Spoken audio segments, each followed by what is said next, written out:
What we want to do is, first of all, we're going to start with the euro dollar. I've been short in the euro dollar for a couple of days now. Got back in on Friday, or got in back on Friday, because of this nice little downtrend that's starting here. It's just riding through this gap, but this downtrend's been going for almost 3 weeks now, which is a pretty good little signal. We do have an overall uptrend, but we had a nice head and shoulders, and it's just making its way down here. Many times I've talked about the big retracement that we see on the week chart from this big run down last year, almost an entire year ago, not being able to break above this 50% retracement. Here it is again. So it's been coming off that 50% once again pretty nicely for the last few weeks. And so I've been short on this guy and trying to just make some sense of this crazy movement here. And just looking for, kind of some general breakouts to see what this pair is eventually going to do. But I think it's got some ability to head down. I think it's finally making a turn on us. But it would be nice to see it kind of break through this little upper trend line right here and work its way on down. So we'll be watching for that. But I am pretty bearish on the euro. I think that the dollar is going to start making a bit of a recovery. I think that we have seen a little bit of a ceiling on some of the equities markets. Oil has finally taken a breath.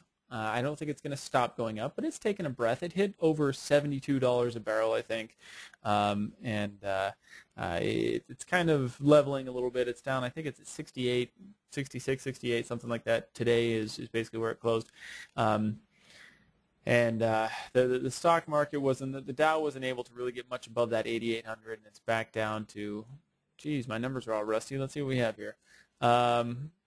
Okay, so the Dow closed at 83.39 and oil closed at just over $67 a barrel. So I think that's going to, start to affect things, and I think the dollar is going to start making a little bit of a recovery. So I think that this euro dollar should be a good pair to stay kind of short in. Watch for the break of this low. This should be, we have a multi-day low right here, about the 138, 25, 30 area. So look at it getting below this and maintaining a position below the weekly pivot and below this gap here. It does look like it's trying to make a 4-hour crossover here, so we may have a short-term pullback. It definitely has a little bit of room to head back up to the top of this trend line, but hopefully that will continue on down. Pound dollar, not really interested in what the pound dollar is doing right now, but we do have a pretty steady uptrend here. We're starting to get a little bit of pullback. We're seeing some slight movements down, but I don't know. I don't really have a feel for this pound dollar at the moment, but it looks like there is some possibility for some downward movement, continued downward movement. So just watch for the breaks of the lows on the pound dollar. So breaks of the lows. One thing that I have been looking for here is this CAD. This CAD gave us a little bit of a tricky play. It gave us a little break of this high, which is just right above the Dharma, and it looks like it's still fighting that. So right there we go. It's kind of working its way up to R2. There's a little bit of space to go there.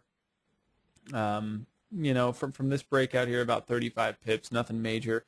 But this could be a potential pair. Get this back up above the Dharma just slightly, and this could be a potential buying opportunity right here where it stands. We're obviously seeing a short-term pullback on the dollar strength, but I think there's more to come on the dollar side of things. Keep in mind that tomorrow we have U.S. housing new home sales, I believe, which is tomorrow morning. And then also on Wednesday we have the interest rate, which is expected to remain unchanged. So we may not see a ton of dollar movement until that happens, but that should be an exciting moment in the market. So keep an eye on that. But this CAD, it's given us a good little turnaround. I think that it might make a little continuation up there. Many people are looking at the yen pairs, euro yen, Aussie yen, two big ones. Let's look at what I see happening on these guys, and you guys tell me how you all feel about this. We've seen some big pullbacks on this yen, but it looks like it's right in line with the several pullbacks that we've had before on this upper trend right here. I'm just taking the lows all the way up, nothing special, just looking at these low points. Come back, tapped, continued, and here's a tap. Will it continue? Will it not? Looking at it on kind of the grander scheme here, the week chart, we see that it's from its big drop and big pull back up here. I got pretty close to that 50% retracement before dropping back down. I think that I would like to see a lot more confirmation on these yen pairs before I start really getting into sell positions. I think that they're kind of just giving us some short-term pullbacks right now. So everybody be very careful. These trend lines can get hit and there can be some quick turnarounds. And this has already given us a pretty long wick and looks like it may be heading back up on us again. So just keep an eye out on that. I'm not in anything on these just yet. I don't have a very solid feel for them. I'm going to wait definitely for a 1 hour crossover here. And if anybody's not familiar, we're going to talk about those crossovers a little bit. But the 1 hour crossover, basically we'll need to see, the market get up above the Dharma, above the green daily pivot, and give us a clean open above this 13 moving average right here. We just need one candle to open above that. That should give us enough of a turnaround signal and a little bit of upward movement that we could probably get some pretty good movement out of that. So that's the euro yen. So I'm thinking this euro yen might just really be testing this level. We got some white candles in there, and it's making a bit of a turnaround. Aussie yen, same type of situation, bounced very nicely, just perfectly off that 50% retracement right there. We talked about how many of the pairs were making moves back to 30, 38, 50, and 61% retracements, and then bouncing off those. And this Aussie yen has done pretty much a similar type thing, where it's kind of just coming back and recharging its batteries a little bit here on this level. So could be something to be worried about, may just be something kind of short term, but it's been a pretty accurate level, and it's just coming back and testing that. And so I think these yen pairs will continue to go up, but we're going to have to just kind of watch things. But these are going to be some crucial levels. We need to get some breakouts of these levels, some clear breakouts, and I don't think we quite have those just yet. Pound yen, same type of situation.